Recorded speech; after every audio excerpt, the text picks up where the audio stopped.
Welcome to Band Scamps, an in-depth look at albums and releases by West Michigan artists. Hosted by Dan Fisher and Julio Gomez. This week on Band Scamps, Dan and Julio review Crooked Spires by Crooked Spires and Keep Up by WOOTS. Hello, Internet. Hello. How are you? I'm good. How are you? I'm good. I'm not saying my name's Internet. Okay. Yeah. Right. We haven't seen each other in a while. I don't want you know. to get confused about that. Thank you for clarifying. Okay. Just top of my memory, I think your name is Julio, and I think my name is Dan. Okay, we're getting there. And I think this is called Band Scamps, and I think this is episode 17. Yeah, I think you're right. Episode 17. Yeah, I'm just speculating here, but... Yeah. We took a little bit of a break in recording. We took a little break, but you might not know that here because we're in a different time here. Yeah, we're slowly bringing everyone to speed. We got the whole legacy going on here. That's right. The Scamp Legacy universe. I've been watching a lot of Legend of Zelda theory videos, and they talk a lot about time travel in that. And yeah, there's a bit of that in that movie. Yes. In those games. So time travel's heavy in my mind right now. Great. Perfect. Yeah. So, we're back from the break. Yep. This is the second part of, I guess you can call it season 1. That's right. I'm not ready for season 2, I don't think. I don't think we'll ever get there, really. Do you think it's just always going to be one season? Yeah. Some shows do that. They do like season episodes, you know? That's right. Listener, what do you think? Seasons? No seasons? I don't think it matters. You tell us. We can totally revamp and reformat if we do different Yeah, we can seasons. rescamp. Mm-hmm. Reforscamp. Yeah. Forscamp does not sound. That's not a good thing. Oof. Cut it, guys. I'm gonna try to not ever say that one again. I'm sorry. I am so sorry to all the listeners here. I am really sorry. We are still getting our scamp legs back. Yep. But we're back. We're back in this episode 17. And guess what? We're reviewing 2 West Michigan artists. Holy moly. Yeah, a little different from last time where we reviewed 2 West Michigan artists. We do a 2 to 4. Yeah. Kind of thing, but usually 2. But you know what? I'm glad. I thought you were going to say, here's a little surprise. We're doing a third one. You didn't listen to it at all. No, I would have listened to it, but I would have pretended I listened to it. Is what you would have thought I listened to it. You know what I mean? Yo, that's showbiz. That's pro shit. That's pro shit. I mean, we had to make up for weeks off somehow, you know. That's right. So yeah, I'm excited to talk about this. Do you want to jump in? I think we should just jump in. Let's go in. Listeners have been patient. We're only like 3 minutes in. Let's go right in. This is a record. That's right. This is a record. And this is a record we're going to talk about. That's right. It's by WOOTS. It's called Keep Up, and it came out May 22 of this year. So it's hot, it's ready, and it's not pizza. So it already has that working against it. That it's not pizza? Right. Wow, I honestly didn't even think to consider that. It wasn't a food item. I know. All of my reviews, all my ratings have been food-based too. So that's really interesting. That's kind of getting to the heart of where my mind's at. And that's not the band's fault. It's that's just the nature of just how the world is, and just like physical matter. It's either pizza or not pizza. Fair. Well, I'll have to make sure to give that criteria to every single band we review from here on.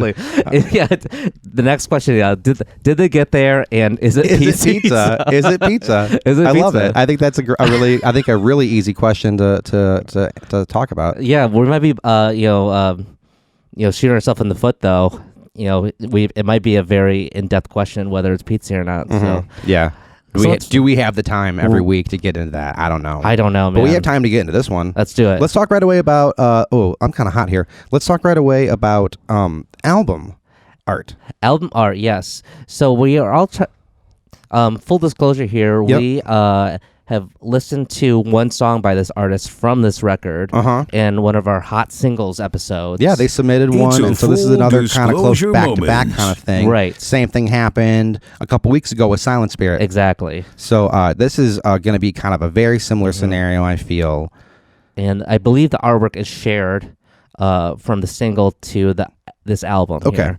So we've already talked about it, but as a refresher, it's I believe a picture of like a city and a beach. I think it's a beachscape, and then there's like a upside down city and like a girl falling, but upside down. I thought maybe it was WOOTS, and then I zoomed in on it today, and it looks like a child with a ponytail. Right, like with flare jeans. Shadow flare jeans. Yep. So yeah, you mentioned, so we did talk about this single, which is actually track 2, so we can get that out of the way. But we can refresh on that when we get to that as well. Right. So I think the art's good. I think it's pretty fitting. It kind of gives me maybe it's going to be a little bit heady in a way. Sure. You know, it kind of reminds me of a Pink Floyd album a little bit. Like that kind of up is down, down is up, you know. Sure. I actually think this could be a good jazz cover. Oh yeah. You know, this could be a great jazz album cover. This is not jazz. Or so we say. I think it gets there. I think, but we may be jumping ahead. But I do think it gets there. Definitely. That's for sure. So let's get right into it. Track 1 is an intro. Yep. Intro. It's called intro. It's called intro. So this is basically kind of like the first impressions going into it. So my first impression really. First impression. I know. Here we go. We're going. Going right back into it. Baby. First impression is that I'm thinking I'm going to hear a lot of similar stuff from the single we reviewed, which was Miles Ahead. Yeah. That single did leave us wanting more. You know, right. It kind of made us feel like, okay, maybe it's going to be a really varied record. This is kind of exciting what we have to offer. And we're going to have more of this. And I think you and I are both on the same page as far as what we were expecting with this record. Yes. Which is, I think, maybe as a good first impressions, too, because we do know this band, or we know what they've shared with so far. Exactly. But the intro, I would say, was surprising to me just because it's this really nice kind of cute acoustic guitar little ditty. With a beach waves in the background? Yeah, like a little soundscape thing going on. Seems chill. Yeah. Right? Yeah, it's just very nice. Yeah. You know, it's just this is nice. I talked once about intro tracks, how I think they're risky. They are risky. And I kind of felt like this one was kind of a risky intro track. Yeah. But how long was it? 20 seconds? Something like that? It's very short. But considering the rest of the record, it makes more sense to me. Okay. But at the time when I listened to it, it didn't make sense to me. Interesting. Yeah, I was really okay, what is this going to be? I think I had all my ears set on this record because I listened to this one second out of the 2 records that we are going to do today. And you said you did it first, right? That's right. Okay. So, risky. Risky, but it does kind of bleed into Miles Ahead, the second track. And we did talk about this next track. Yes. You said Miles Ahead. Listener, if you want to check this out, this was on episode 14? No, episode 13. Yes. Episode 13, Hot West Michigan Singles in Your Area. We do 4 singles, and WOOTS is the last one that we do. And it's our first in-person. That's right. Wow. So we talked already at length about that. I don't know if we need to do that again, but let me go over some things that maybe I didn't talk about. Sure. There's some rapping on here. There's rapping. And this time I actually gave it some more attention. And it's actually pretty cool. Some of the lyrics were cool. The flow was good. It didn't really irk me. And I thought that was interesting. Yeah, I actually, I really was able to, now that we've already talked about it, I was able to kind of listen more passively. And it's a really enjoyable track. It really is. We really liked it too back when we first heard it. And I don't think we have a whole lot more to say except for I do have some questions actually. Okay. Who is singing? Who is the singer on this main thing? So I think it's WOOTS. Okay. And I think the rapper is someone else. Yeah. I think we landed on the rapper being somewhere else, but I wondered if the singer was a guest vocalist or it is WOOTS. Yeah. So when the first listen of Miles Head, I thought the rapper was WOOTS and the singer was someone else. And we're going to do credits after this. It's a long, extensive thing.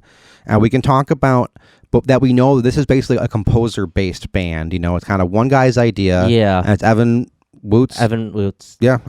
We'll get to the actual official names in a second. Like a Mark Ronson kind of deal. He's a producer. Yeah. Or maybe even like Beach Boys dude. Sure. You know, Brian Wilson. But he does feature heavily, I think, on the guitar as well, right? I think some of the guitar, I think some of the piano. So very interesting there. Yeah. We didn't really know that much information. I think we kind of dig more for this, and now it's presented in this. Exactly. So I do have the older guy's voice comes out of nowhere and is sort of hilarious but cool. Yeah. And that you think is WOOTS singing. I think that is WOOTS. I was honestly picturing a really, really old guy. That's what I thought. An old, like blues black guy. That's what I thought. Okay. So and that's not who Evan WOOTS is. So I didn't really come to the realization of who the singer actually is until way later in this record. So I might as well get it out of the way now, because I was like, who is singing this? Because there's a lot of implications about this depending on who's singing. When I listened to it, I was still very unsure, and then through deductive research and listening, I think I'm able to make the determination that is Woots singing.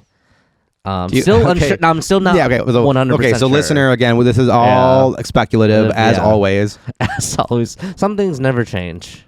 I was listening to the one episode where the Cotter Koopman, where I was editing the other day, and the song is called like Mike something, and you're like, I think that's Mike on the thing. You're like, this is all speculative, people. Like, maybe laugh, because like it really is. Even that is like, even though it seems obvious, I was like, good disclaimer and hilarious disclaimer.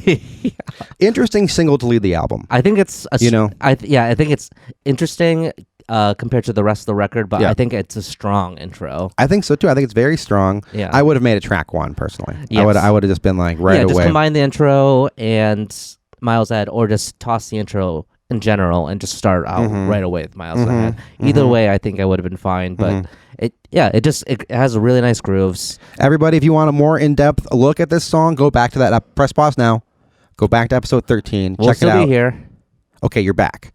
You want to go on to track 2? I think so. This is called Leave It Alone. Leave It Alone. This one, it kind of has like this weird like Incubus Tortoise vibe to me. Yeah, it does have a little bit of a post-rock vibe. It kind of has a bit of like early punk vibe, even like Talking Heads.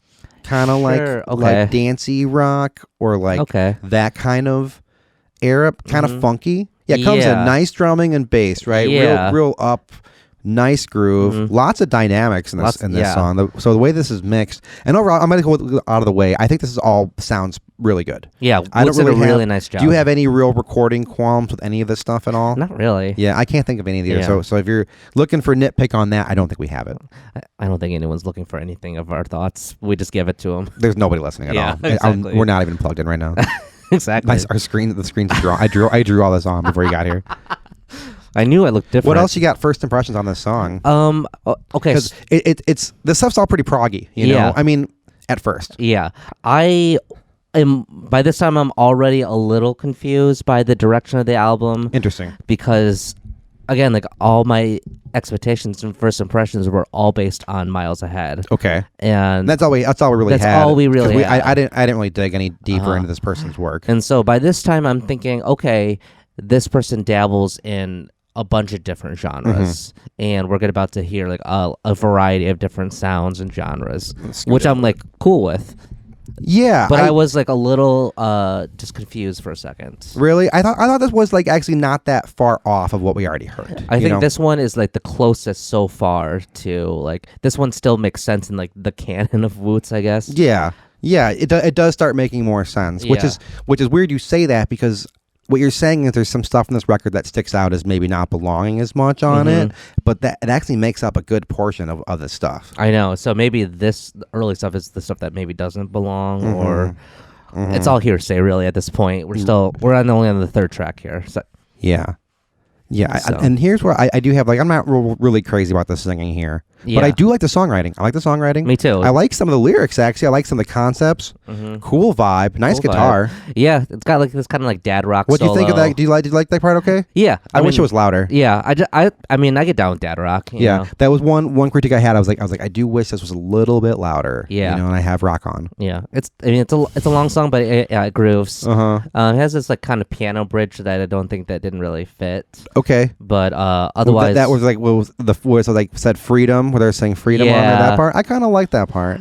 It kind of took me out of the groove. I was like really kind of grooving. So I'm kind of right there in my notes too. I have Santana's 60s kind of vibe, funk rock, and I have like nice freedom breakdown. Okay. And I do say here though, like there's some nitpicking here that I'm going to do, but thankfully it doesn't do anything long enough for me to hate it all that much. For sure. You know what I mean? Yeah. At least in this early part of it. It doesn't do anything. It doesn't ruin the song for me. So even though I say like, oh, I like that breakdown, I also have my very next statement is like, maybe I don't like that. Maybe I didn't like that much. Overall, though, I think this is like a really cool song. Yeah. Great drumming. Yeah. Really great drumming. Yeah, I can't remember if he plays drums or someone else plays drums, but either way, really nice.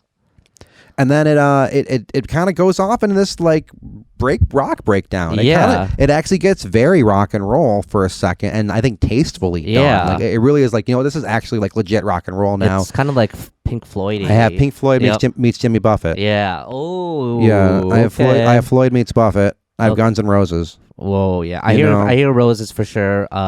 Nice guitar stuff. There's some fun, I like those like really like soaring, like melodies and leads just keep going higher, and you don't know when they're going to stop going higher. And they keep building and harmonizing, Yeah. Again, they get very Floydy.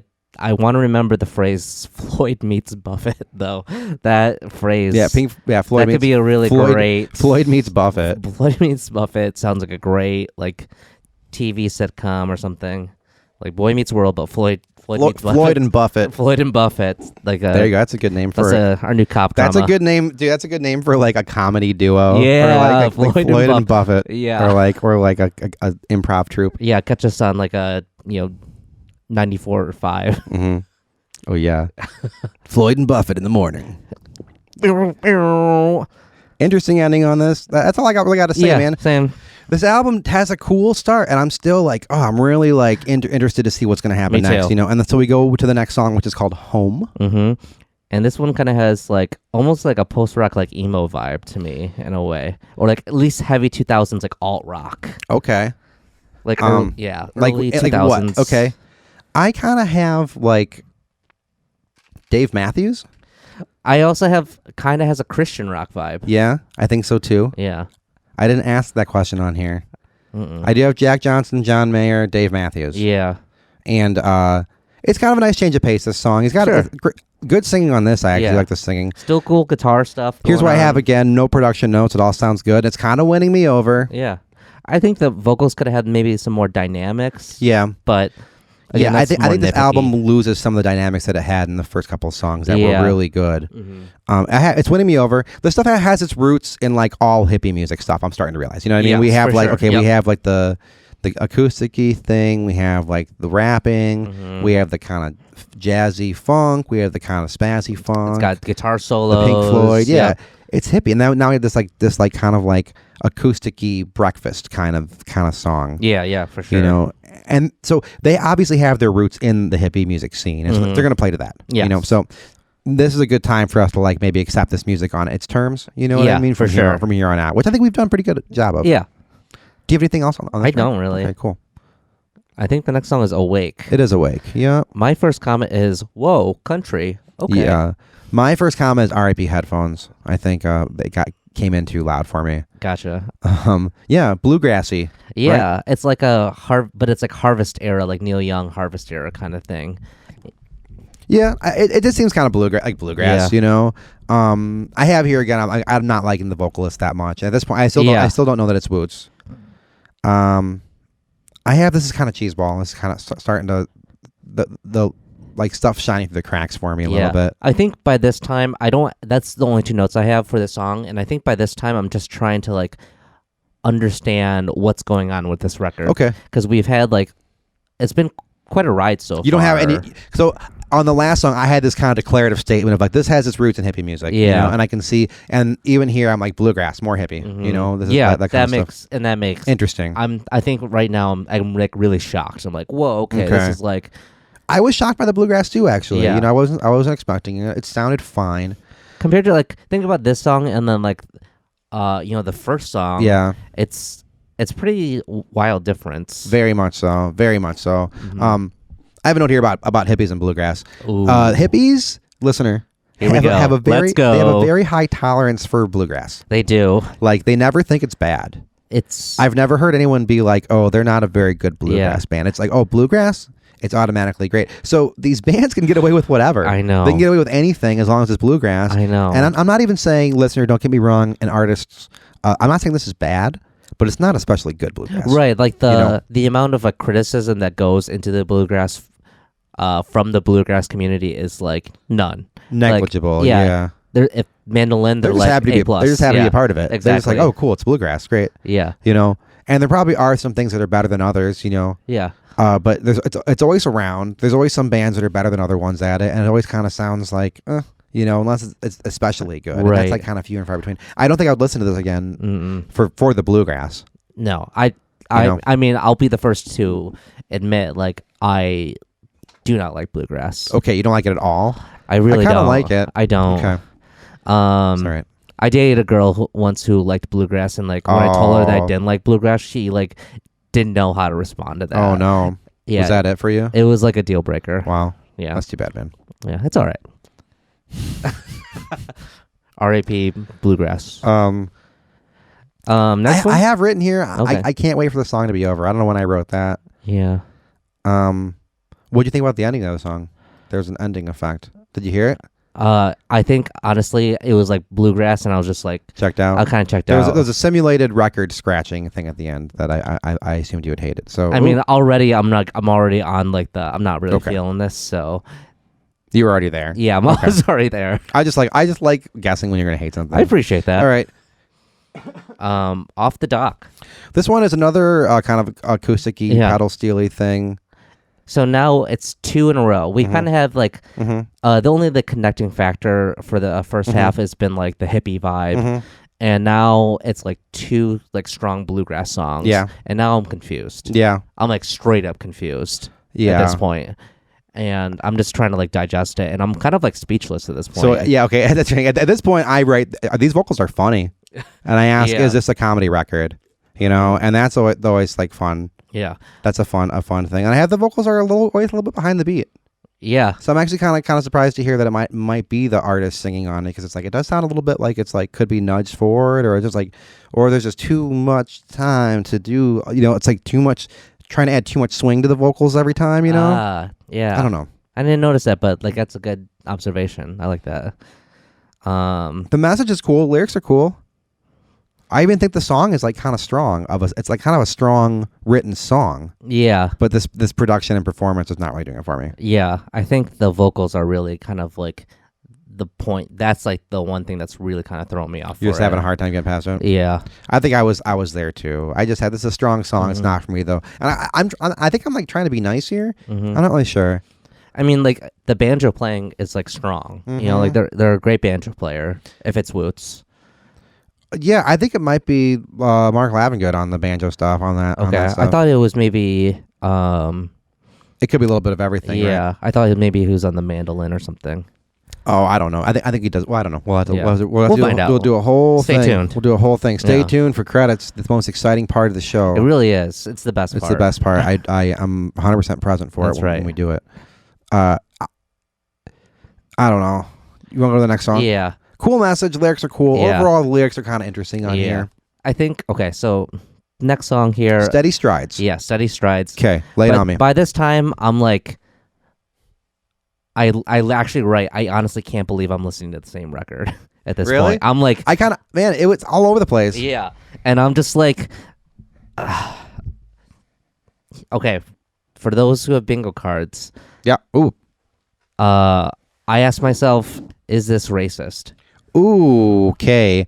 I never really got there because I kind of assumed that the singer might have been black. I did some research while listening to this because I was like, what is happening? Okay. And then I saw that he's white, and I was like, oh. Okay.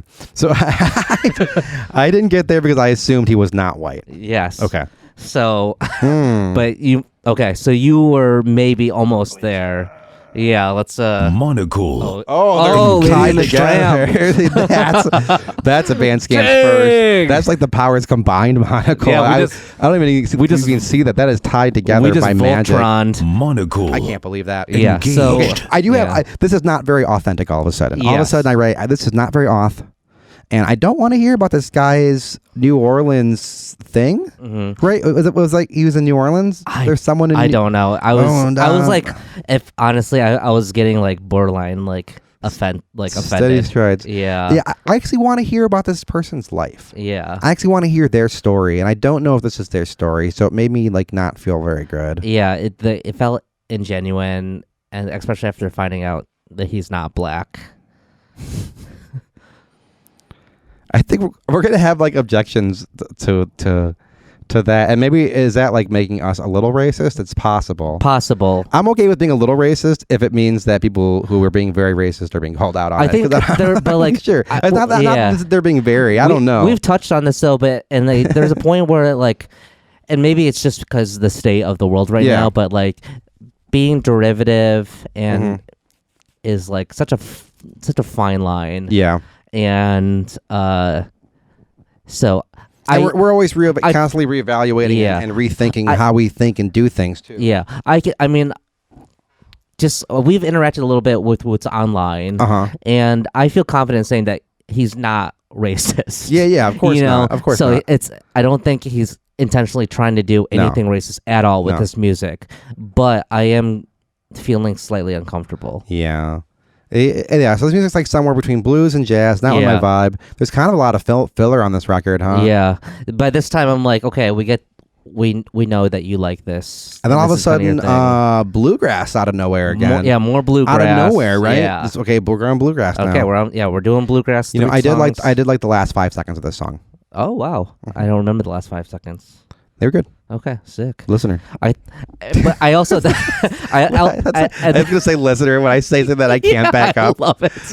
It's just like they'll back me up. Yeah, they know.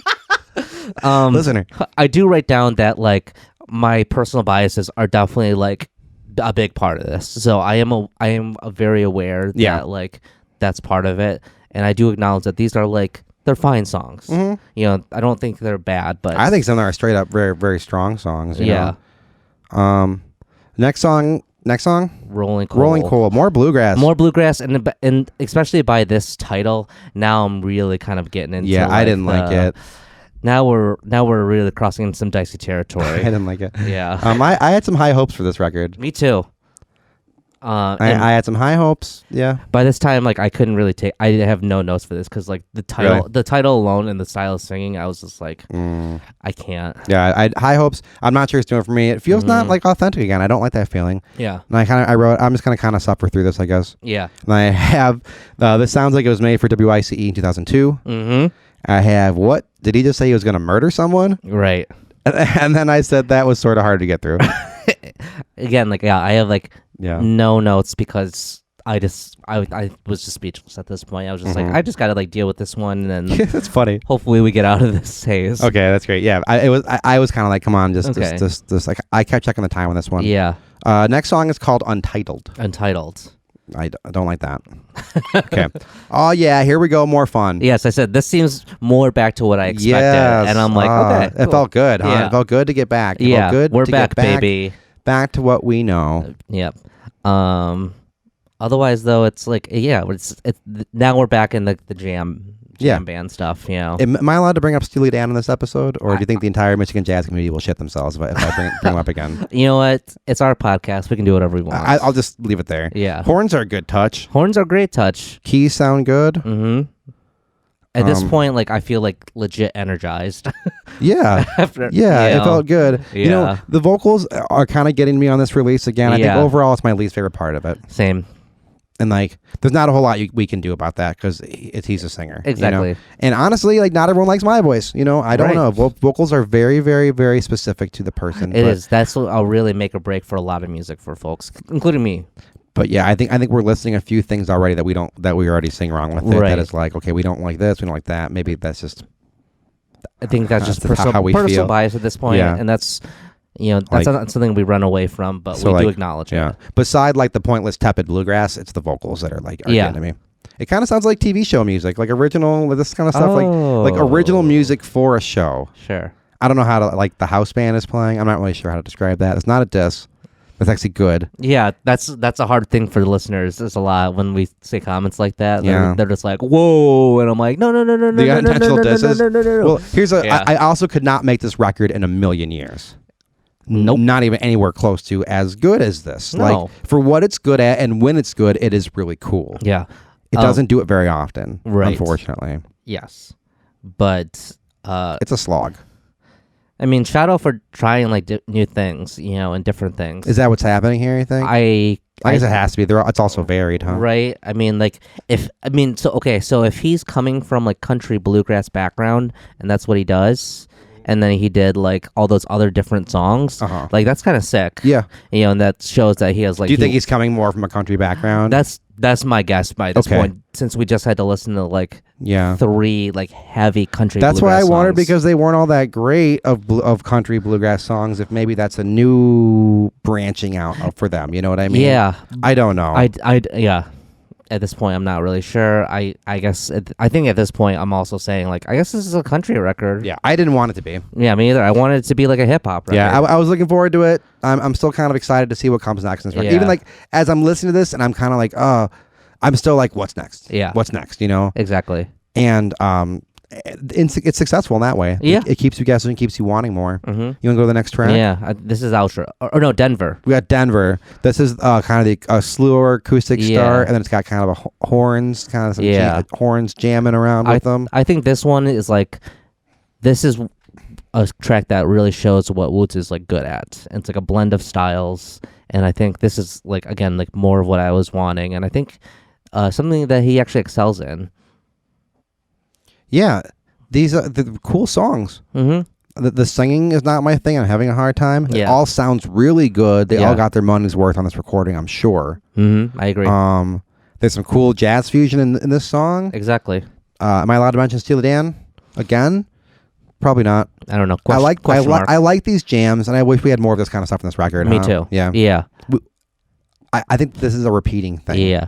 Woots, if you're listening to this, keep doing stuff like that. Like I really think that's cool. Like I like the blend of styles, and like you do really excel at it, and and there's a lot of really nice rises and everything. Mm-hmm. It almost seems like they were like 2 different sessions. Yeah. You know, and I actually have a name. I think I came up for a name for this because this is actually going to come up in the next record a lot, I think. All right. So we'll get to that. All right. All right. I just wish we had more of the like stuff we liked. Exactly. You know, that's happened with other bands where we like some of it and we wish it was more like that. Yeah, Miles Ahead, like after those like bluegrass songs, Miles Ahead sounds like an absolute banger. Yeah, I imagine. I only did the once through on this one. Yeah. And then it just kind of ends. The song just kind of ends. It's another little thing, and then you're just like, it ends, and then we got an outro. Yeah, and then you just exhale. Yeah, how'd you feel about that outro? I mean, I think I was like, okay, straight up, like this is gonna sound dramatic, but I was like pretty shook by this record. Really? Yeah, just because of like my expectations. Okay. And being so wrong. Yeah. I was just like, wow, okay. I went through it. You know, I was like, wow, okay. And so it was just kind of like a bang and then a whimper. Yeah. I have written here, like, I don't know why I like the ending. And it was interesting. That was an interesting ride. Maybe I'll have more to say as we tape this. But I think I got everything I have to say about it. I think so, too. Uneven. Yeah. But I do like a lot of it. And again, the production is really spot nice. on. Very nice. Very nice. I think one of the better records, better sounding records we've reviewed. Yes. By far. Let me, why don't we just pull up the liner notes? The liner notes right now. That sounds good. Listener, if you want to support us further, you can check out our Patreon page at patreon.com/bandscams. It's a really easy way to support us. Super cool. Super cool. And you get exclusive stuff, which we make here and there, and we're going to make more of. It's kind of a motivator, and it kind of helps fund what we do with the hosting. Exactly. Access to our private Discord server. We're not fancy.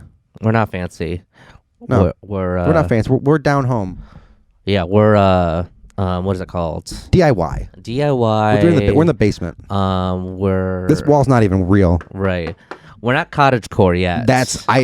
I put those sounds in. We're rustic. That's the word I'm looking for. Cassie's gonna go answer the door now for me doing that. Hey. What? Yeah. Yeah. She's not gonna like that. She's gonna like that impersonation of her that we did either. Oh, she's gonna give us an earful. Yeah, after she's not gonna like. She doesn't listen to my episodes. Don't worry.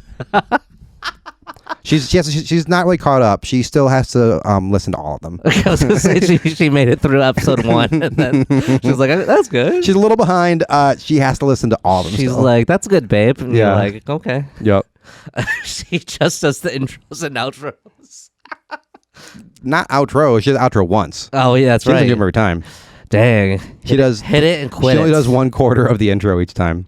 Dang, must be nice. You got those liner notes? Yeah, I got those liner notes. Okay, so Evan Wooters, that's his full name. Evan Woots, executive producer, guitar, vocals, synthesizers, compositions, and arrangements. Everything. Okay. Then we have Joe Hedinga, also a producer, audio engineer, arrangements, composition, piano, Rhodes, Hammond B3, Prophet, and Moog Sub Fatty. Okay. Ian Gorman, producer. Those are keyboards for anyone that doesn't know. Ian Gorman, producer, audio engineer, mixing. Michael Arlen Bont, banjo and guitar. Mark Lavengood, dobro, mule, mandolin. Rob Campa, electric guitar, composition. Sean Leto, electric bass. Brandon Proke, a.k.a. The Brandino Extravaganza, saxophone. I didn't know Brandino was on here. Saxophone, Good job, auxiliary Brandon. percussion, EWI, and support Vox. I don't know what EWI is. And it's a electronic woodwind instrument. Oh, sick. They call them. Yeah, so they're pretty cool. They're programmable. So like you can move the finger positioning to whatever woodwind you want to play. Saxophone, wild. clarinet. Yeah, I kind of want to get one. Dude, please. Quick, sell your guitar now. Bust it out. Yeah. Max Brown, pedal steel. Samuel Eflins, drums and percussion. Terrence Massey, trumpet. Caleb Elzinga, saxophone. Jack McDonald's, upright bass. JJ Ross, support vocals. Carrie McFerrin, support vocals. MC Friendly, raps. Joe Sturgill, audio engineer. Kevin Cazell, audio engineer and producer. And Jake Lashnick is just a name that's with nothing next to it. So Jake is somewhere involved. So It's kind of hanging out. So there's a whole slew of folks involved in this. So I did check out during that. I forgot where we were.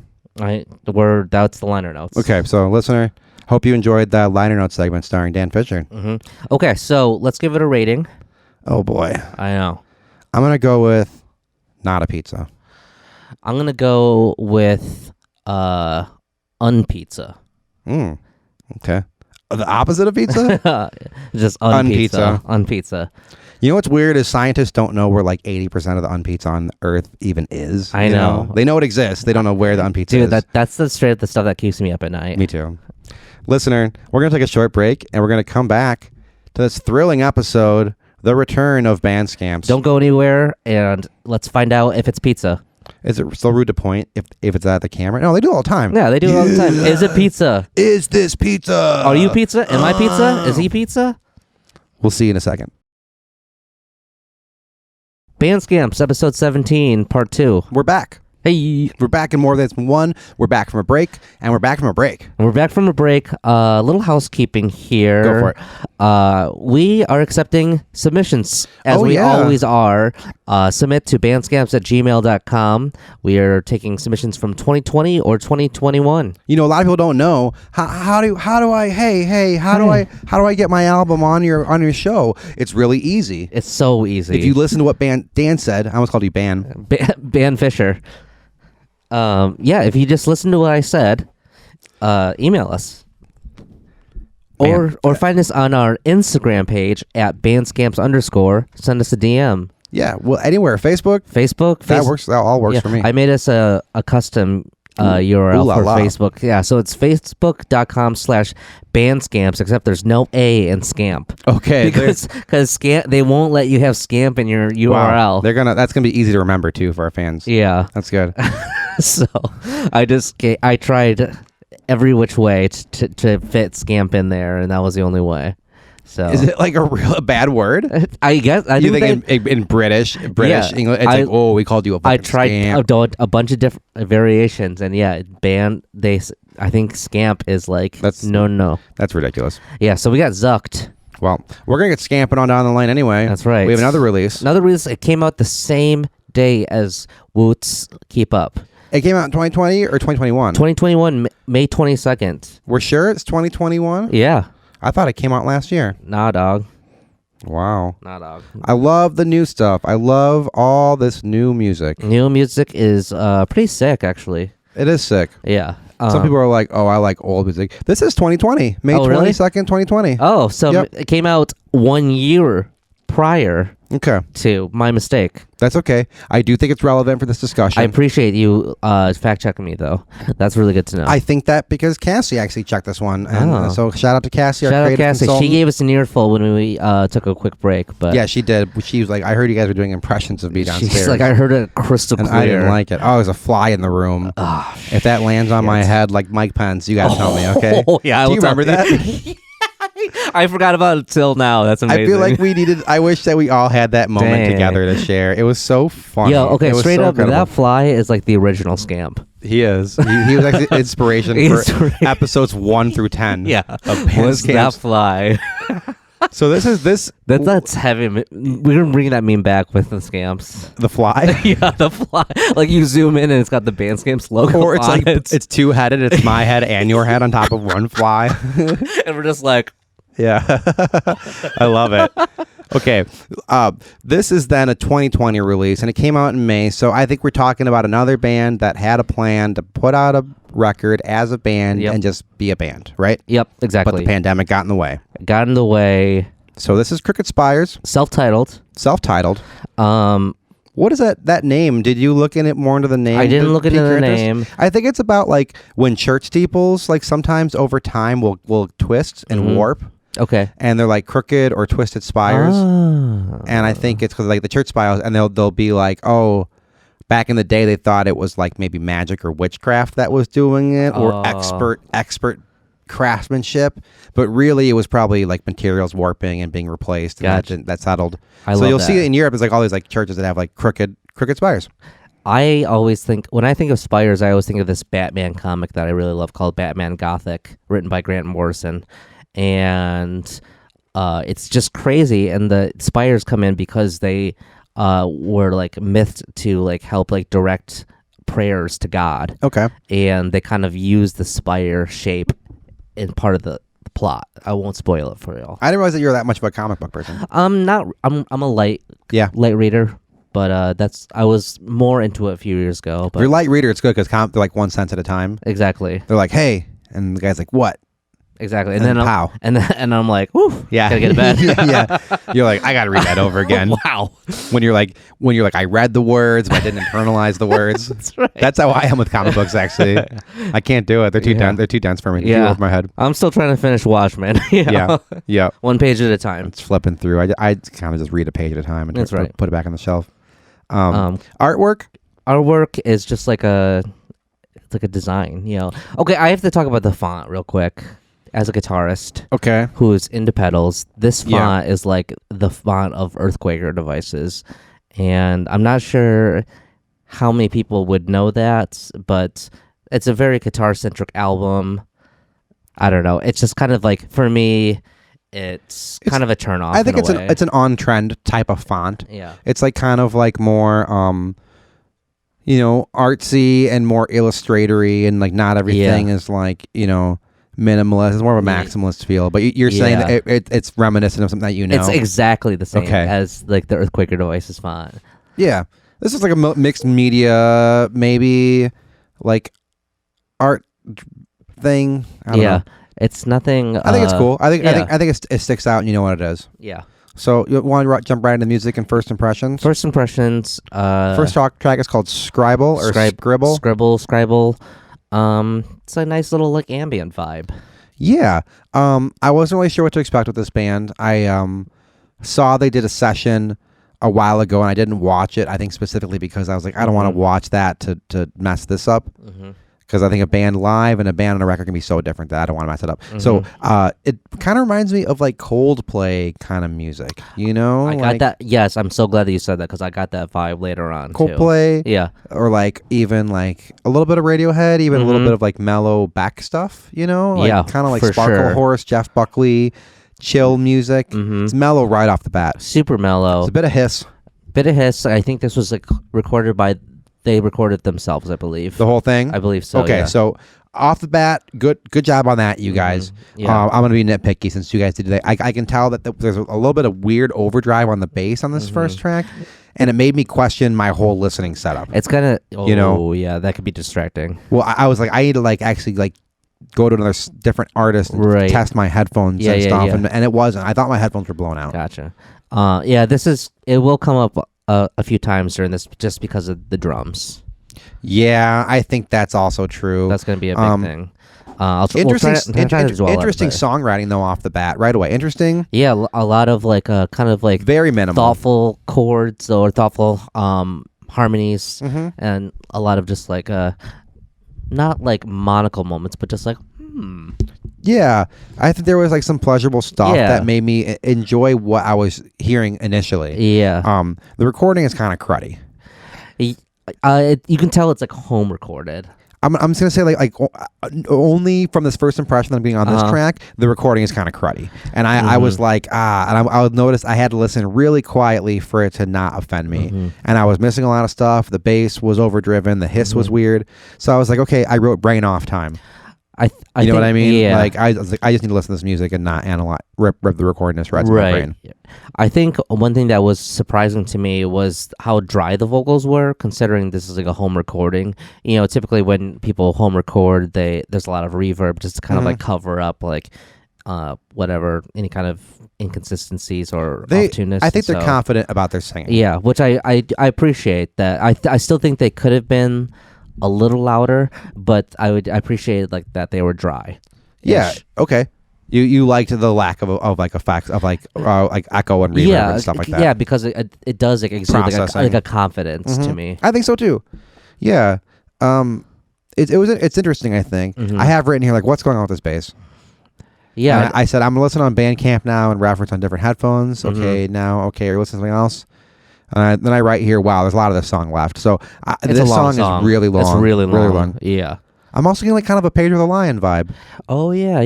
A lot of that like where like the melody follows the guitar, and he's playing the same. There's a lot of that in this mellow song here where he's kind of following the vocal melody. And it fits. Yeah. Sure. Oh, yeah. 100%. 100%. I mean, that ambient reverb I really like because he has like it's not like so wet. It's really wet, but it's not like making the guitar muddy. Which I really it was really cool. I think the guitar sounded good, the vocal sounded good, the bass sounded a little weird. And I have here some irksome drum choices here. Yeah, I say they could just be like more present. I think like some of the playing is kind of like not to my liking and a little bit like oddly rigid and fancy. Yeah. For some of this, it's a little like swingy kind of. Yeah. Just like I don't know. At this point, I'm trying to like admit if I'm like nitpicking with this stuff because I don't want to like automatically be like the drums are going to be bad in this record. Yeah, so. I that's why I wrote brain off time. Like, tell myself, like, turn your brain off a little bit and just try to like listen to what's going on here. People are probably going to like this music. I think this track especially. Yeah. It's not really for me, but I'm trying to stay positive at this moment because I'm like, you know what? I actually do think this is interesting. This is my first of the two albums I listened to today. Do my hard in-depth look.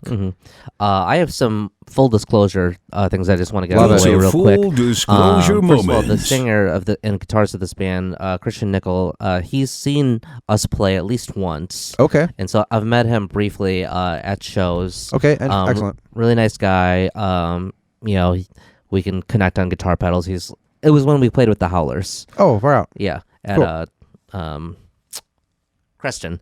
Anyway, the other thing is that I have like looked because I met him. I've looked into his band. I've seen the name around town, and one of the a lot of the descriptors in like how they like categorize the music is a lot of stuff I like psychedelic or rock or indie. I didn't look into any of that, so that's good to know. But one thing that they've included was like funk, and then so I will admit that's kind of what I've never really looked more into this band. So this is still the first time I've heard this band, and what really turned me off was hearing funk. Really, you don't like funk music that much? I don't want to hear funk combined with psychedelic music. Okay, it's like funkadelics like that, right? Parliament, right? But I don't think I just had. You didn't think they were going to be doing that. No, I thought it was going to be, and I was pretty right on. I thought it was going to be some like Black Keys kind of stuff. Okay, so.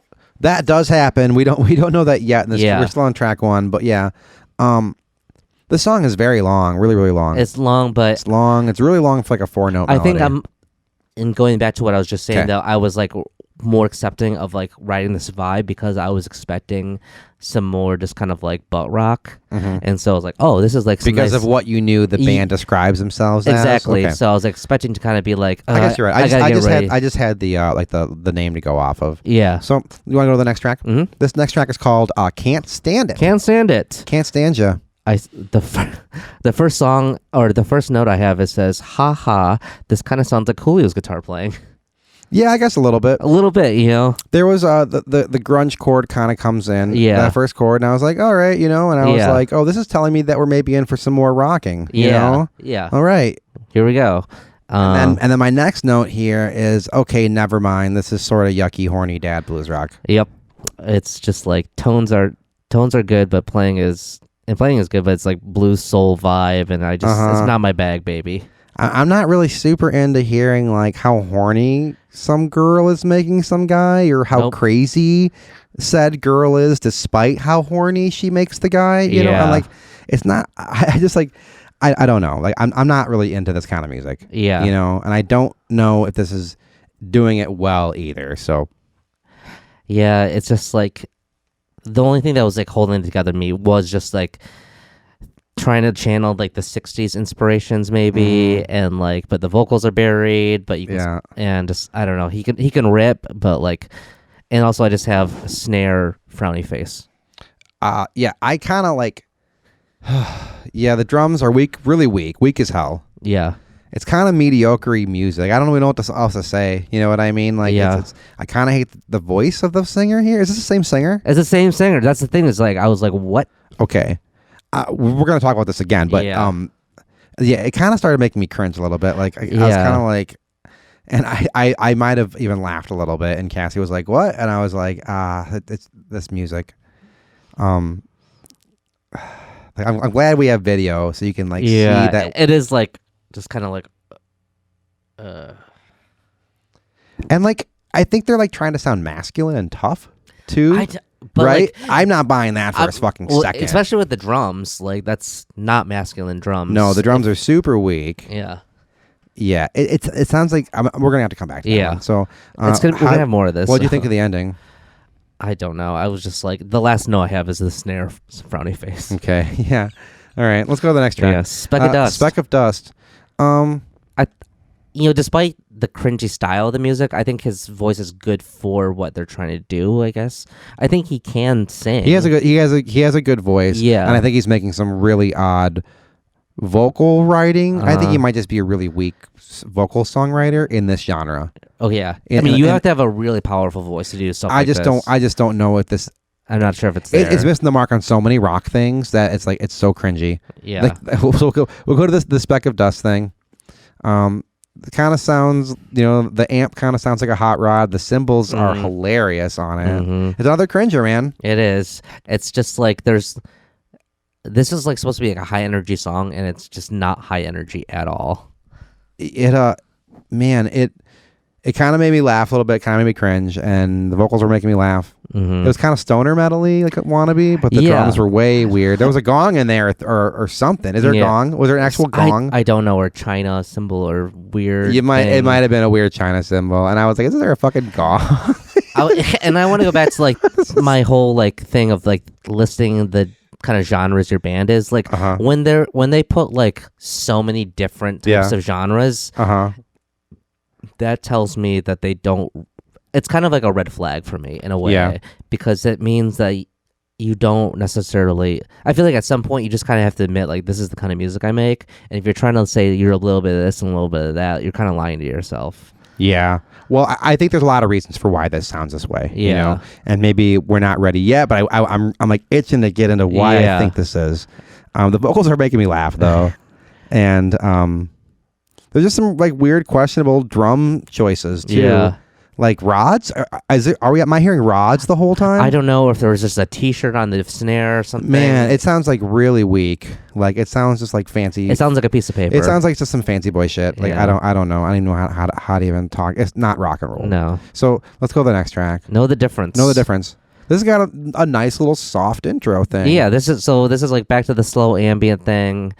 Kind of Floyd as well. Yeah, Floydy, and I'm like, this is more of my wheelhouse. Like, I can deal with this, and especially after like blues dad stuff. What the fuck's going on here? Why is there these two different sounds? So hard. This is where like the funk and like the ambient stuff like kind of ties in. Okay. And like I was like, when you see those two things, you're just like, it can't be like consistent. Do you think it's possible that we have a sugar tone scenario on our hands here? Dude, maybe. I feel like Sugartone has more variants than this record. 100%. Yeah. 100%. But I'm seeing a lot of similarities, and I think we're gonna call it. What do you think? The Sugartone scenario? Sugartone situation? Sugartone situation. I think we have a Sugartone situation. Yeah. Where Scamps will know this. We had a really questionable take on the Sugartone Noise Company record. It was very unbalanced. We loved some of it and absolutely despised some of it. Exactly. And I'm starting to love this soft stuff of this. Me too. Okay. Yes. What the fuck is going on with this record? It's because I don't really like. I just hate blues rock. Okay, I like blues rock, but it's just not done very well. I don't believe it's not authentic, but this other stuff is really cool. Another long one. The drummer almost is ruining the listening experience for me. It's so loose. I don't know. A lot of fun ear candy though for like guitar stuff. Guitar and vocals. Yeah. Even like when the singer like chills out and sings. Exactly. These really beautiful, pretty songs are really nice. It's really nice. It's really, really off compared to the other shit. It's just there's like such a maturity like difference in like just like the songwriting between like slow ones and like the rocker ones. I mean, I don't think that these slow ones are like especially strong, but there is like in comparison to the other ones. Right. There's a lot really cool going on that I think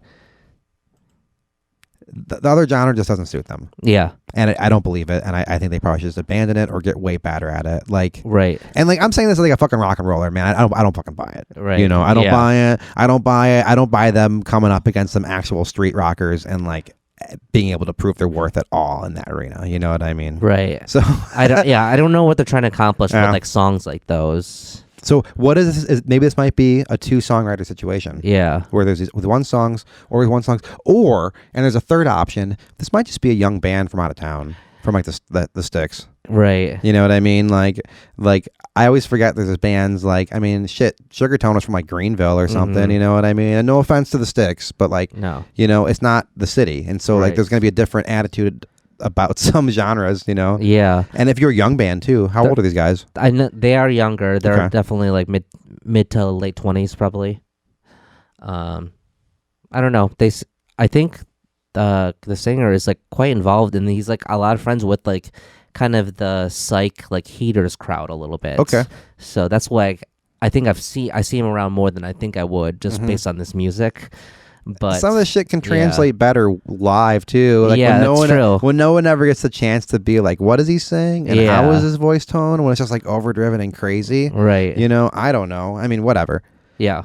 It kind of reminds me of Low a little bit. Yeah, definitely. Like this. For sure. Jeff Buckley. Mm-hmm. There was some synth part that kind of was too loud that maybe turn it down. And I noticed that's a recording nitpick. Yeah. Overall, like it sounds pretty okay, especially considering they did themselves. There was like a synth that came in, and I turned it down. I think that was not the effect they wanted. I think they wanted like to be like yeah. Right. Exactly. But long. It's long. It's so long. There's a little splash cymbal that I fucking hate, and this one that's becoming more apparent. Don't let your drummer use a splash cymbal. Yeah, unless you're in the Presidents. I learned the hard way. I used to like Splash, and then one day I awoke from my slumber. Did a drum bully come and get you? I don't know. I think I just like heard it one day, and I was like, "What have I been thinking?" Idiots. 7 minutes long on this one. Whew. Yeah.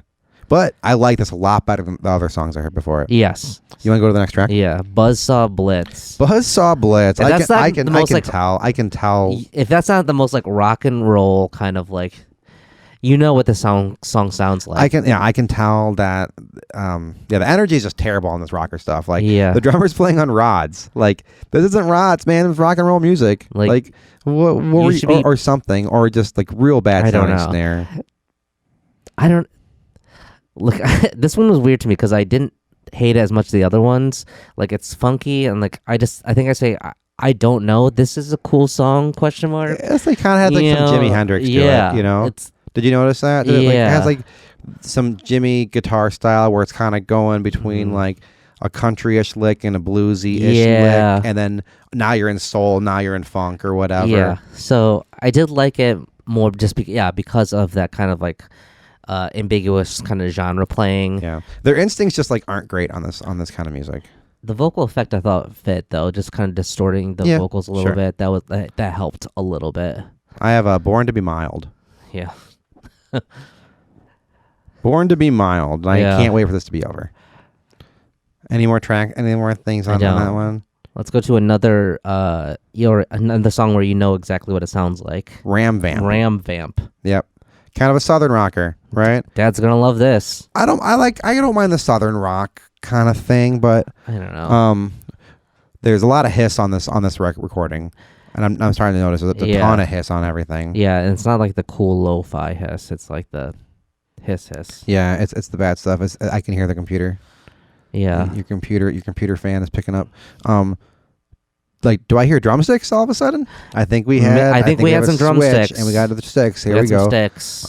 I don't know what's going on with this accent, and I wonder if they're like from out of town. Maybe, because I don't know if you know, as listener, if you go 10 minutes away from Grand Rapids, everyone's got a southern accent. It's true. It doesn't matter we what were direction. Literally just talking about that upstairs with Alligator. It doesn't matter in what direction you go. If you go 10 minutes away from the city in any direction, you got a southern accent. Yeah, it's crazy.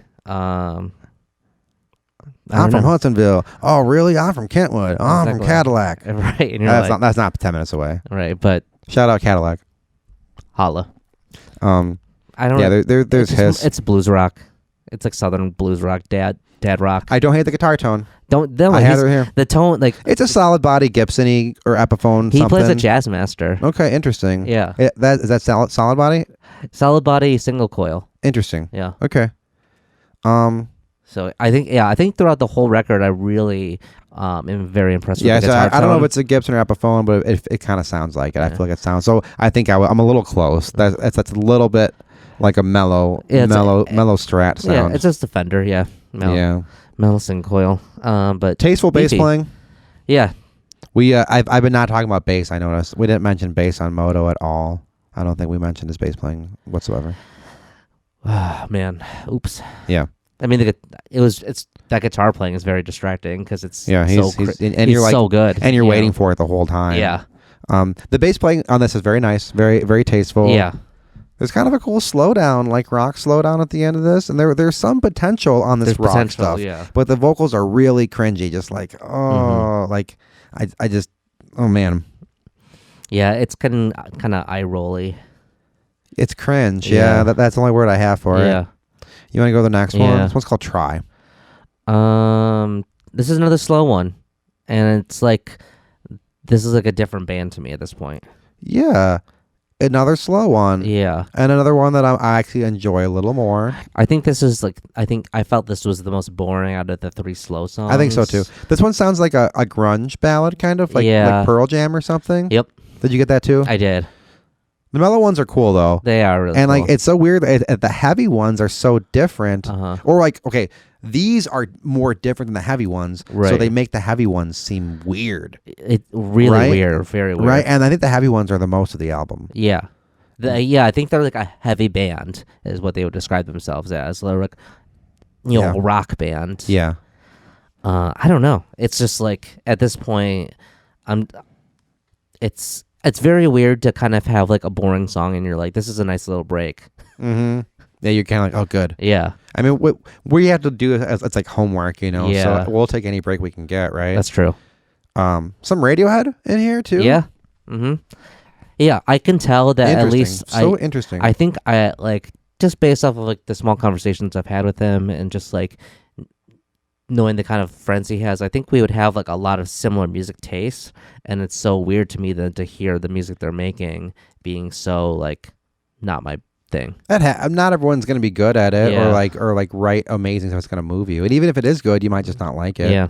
I've got a lot of friends that make music, and it's like, man, I wish you made better music. Same. Yeah. And I have friends that are like, wow, that's great, and there's people that get better, but it's all about just, if you're young and if you're inexperienced, your stuff's not going to move that many people. Mm-hmm. But you just keep doing it because you love it. Yeah, but I mean, I don't know how old these guys are, but they sound like a young band. Yeah, I think they're young dudes. Okay, cool. You want to go to the next track? High Tides. another rock song. Yeah, it's another actually kind of a cool riff, like kind of a sweet little riff. It's got like a little dancey feel. Yeah, another good example on how to like ruin a good riff though, because the vocal melodies in this rock stuff is just so imbalanced. Yeah, and so long, and just I don't know what kind of try-hardy, kind of like wussy, in a way, and I don't mean that like, as in like that's a negative thing, but if you're trying to portray some kind of like macho-ness, which I think they're trying to do, and it's coming off as not macho, you know what I mean? And you can feel free to try to convince me you're some kind of macho like Southern rocker, but I'm just not buying it. Right. And it just comes off as like poserdom, Like, just kind of like lean into like the heavy, but like not try to be macho. Like Weezer, I feel like did a good job with that. Like, they played heavy stuff, but like it was just like, they're like, it has like horny dad energy. Yeah. And Weezer has like horny geek energy, exactly. I guess. Which I believe these guys are probably more horny geeks than horny dads. You know? That's true. I don't know. Like I said, maybe they're like from just out of town. Oh, I can pull the liner notes real quick here. Oh yeah, we got to get to that anyway. Yeah. And then the track after that is an outro track. And what's the name of the last one? The Answer. And this is more that soft stuff. Yeah, more that kind of Jeff Buckley, ambient kind of reverb stuff. So inconsistent. It's another long one, 5.5 minutes, and I'm like pretty exhausted by this point. Yeah. This was the first one I did. Yeah. So I was like really looking forward to WOOTS album. Yeah, it's kind of lifted you up with. Yeah, and it did a little bit. So, and I'm like, I'm being really easy on WOOTS because I feel like I can't really accurately describe how I felt about his music and after this music. You know what I mean? So I'm like, you know what? I'm gonna curb some of these more like I don't know, hyperbole statements I'm gonna be making. Yeah. But like this record is also inconsistent. Yeah. But I think for different reasons. Much different reasons. And that's what I'm interested in, is trying to figure out what are those reasons. I'm just like trying to imagine like being at one of their shows and like they do like this kind of like, horny dad rock, and then they go into like a slow one. They're playing July 30th, Pyramid Scheme. That's right. So I plugged that. Crooked Spires, July 30th, Pyramid Scheme. Go check them out. Yeah, with Nordy. Who else is on that bill? I can't remember, but KJ and the Good Time Family Band. No, that's a different show. Is that that's in one? September. Yeah. Okay. Yeah, KJ's playing with Patty. Oh, that's right. That's right. Yeah. So I'm curious what they sound like live too. Like, are they even going to bother doing those soft ones? Probably not. I don't know. I feel like they might. And was it filler? I don't think so. I think it's two different songwriters. I think it's the same guy, but he's just like he's trying to fit it all in one, and it's not really thinking about like the flow of the album. Yeah. So I don't know. Did you like really enjoy listening to this one? No, not really. Yeah, I didn't really either. No, except the slow ones. The slow ones. I like a couple of those ones. So yeah. It's not pizza. It's not pizza. It's not pizza. Yeah. So that might be good for ratings for me. Yeah. Yeah. Let's go over some liner notes real quick while we're here. That sounds awesome. Drums by Tom Vander Velden, bass by Nick Schultz, and by Micah Stillwell. So bass by Nick Schultz, people. is tracks 2, 3, 4, 5, 7, 8, and then Micah Stillwell did tracks 1, 6, and 9. 2 different sessions. Christian Nickel, singer, guitar, and lyrics. Jordan Hamilton played cello on the last track. Oh, very cool. And Josh Holcomb played viola on the last track. Our friend Dutcher Snedeker played piano on track 4. Okay. From Blushing Monk and Earth Radio. All right. Album art by Johnny Klein. Tracked and mixed by Christian Nickel. Mastered by Adam Schreiber. And then they just have some thanks. This is a band that I expect is going to be doing more, and they probably had a whole different plan for this record. I don't really. It's a kind of a weird, inconsistent thing that left me really scratching my head a lot. Yeah, a lot of monocle moments. A lot of sugar tone situations. Yeah. But I think they're relatively popular around town. I think they're like headlining their Pyramid Scheme show. That's great. So that's great. Does that mean you have a good record? Not necessarily. Not necessarily. But We had a great time talking about it. We want to thank Crooked Spires, and we want to thank WOOTS. Thank you for entrusting us with your record and submitting to us. Really thank you for everyone for listening to the show and joining us back after the break. Exactly. So we've been back a couple weeks now, alternate timelines. But for us, this is our first taping after a couple week break. It's been awesome hanging out with you, Dan. It's really fun. Yeah. Tell your friends and tell your family that we have accepting submissions at bandscamps@gmail.com. Tell your family. Tell your dads we're going to do an episode of Dad Scamps. Dad Scamps. I'm dying to do Dad Scamps. We got to do Dad Scamps. If we could get your dad on this, that'd be so awesome. He'd love it. He's all about it now. We got to get everyone's dad. If your dad is in a band, send it to bandscamps@gmail.com. Yeah, we want to do a Dad Scamps episode. Support us on patreon.com/bandscamps. It's a great way just to keep these episodes nice quality. Yeah, it's quality. It's all CGI. Yeah. Pretty cool. See, not even real. Yeah, we have a special sound expert. Yeah. What? Yeah. Oh, yeah. It's Foley specialist. That's how you do it. Yeah. You Instagram, bandscamps_ for your latest memes. And we'll see you at the next episode. This has been a Grand Rhapsody production. Executive produced by Dan Fisher and Julio Gomez.